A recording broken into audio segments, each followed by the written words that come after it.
Ya, sejak di Jakarta ada level 1, kemudian statusnya dinaikkan menjadi level 2 karena adanya kasus Omikron yang saat ini sedang menjangkit ataupun merebak di wilayah ibu kota Jakarta. Kemudian bagaimana transportasi? Kita akan membahasnya. Sudah hadir bersama saya di studio saat ini AKBP Purnawirawan Budianto, selalu pengamat transportasi. Selamat malam. Selamat malam. Kemudian juga ada Pak Lisman Manurung dari pengamat kebijakan publik yang tersambung melalui via Zoom. Selamat malam Pak Lisman. Selamat malam.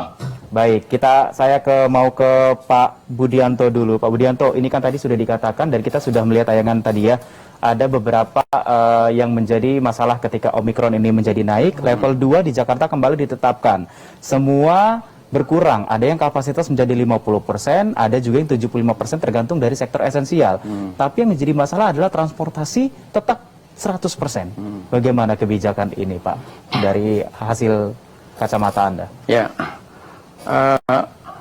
pada level 2 ini kan sudah diatur sesuai dengan regulasi Instruksi Menteri Dalam Negeri ya, nomor 01 tahun 2022 ya, di mana di situ juga mengatur tentang perjalanan manusia itu, konteksnya dengan masalah transportasi ya.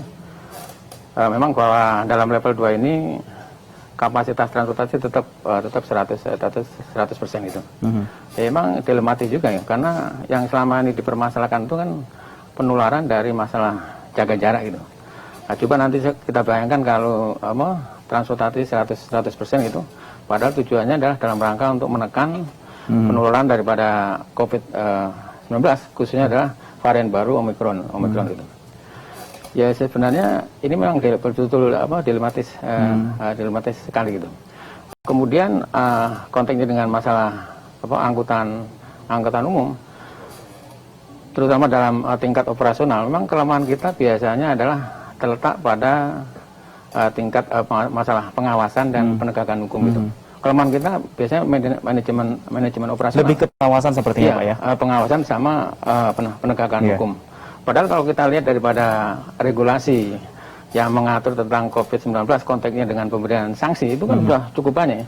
Dari mulai undang-undang masalah karantina kesehatan, undang-undang nomor 6 tahun 2018, kemudian juga ada undang-undang tentang wabah penyakit menular, undang-undang 1444 nomor tahun 1984, termasuk juga konteksnya dengan masalah sanksi terhadap pelanggaran prokes.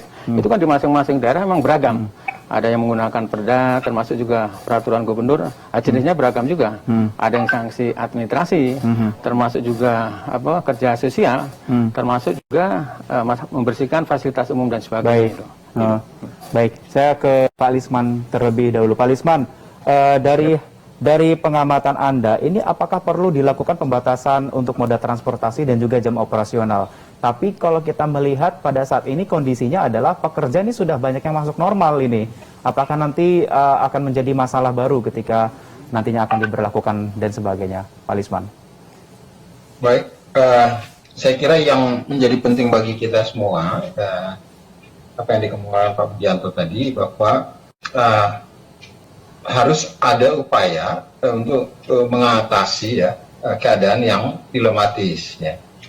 Dan upayanya tidak hanya semata-mata tindakan, tapi juga paradigmanya digeser ya, bahwa COVID ada bukti bahwa kita tidak bisa memahami perilakunya, kita hanya bisa menghindarinya atau memperkecil ya.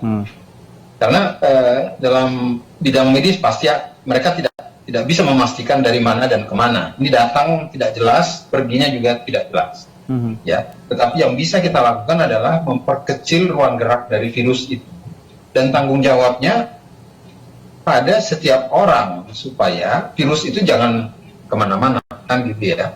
Sehingga kalau itu yang dipikirkan, itu konsepnya, bahwa untuk melindungi semua masyarakat, orang harus berusaha dari dirinya sendiri untuk begitu diberi aba-aba bahwa ada PPKM 1, 2, dan 3, siap gitu. Nah ini yang harus dilatih terus.